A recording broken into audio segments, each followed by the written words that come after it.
everybody. It's Sabrina Campbell, personal trainer with Boutique Fitness. Yeah, I'm excited. Let's do windmills together, shall we?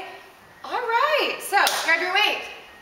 Challenge yourself. You can do this with dumbbells and you can do this with kettlebells, so it's really up to you. You're gonna grab it, you're gonna pull it up. We're going to, of course, engage our core, squeeze our glutes. It's all tight right here because that is our center and we need to stand up tall and be proud to be an American. Yeah? All right, so grab that kettlebell, you're gonna bring it up overhead. If you need to go a little bit lighter because you're nervous on this one, that's fine. Try a couple lighter and then challenge yourself by going heavier. You're going to point your toes forward, same as the hand that's up overhead, and then point the toes off to the side.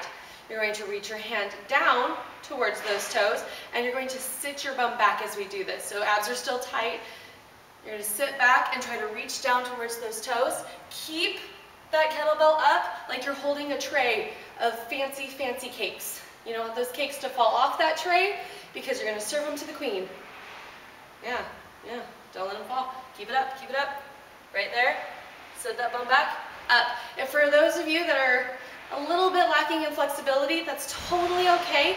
You can bend this front leg a little bit to help yourself get down into that position. This is working the core, this is working that shoulder and stability.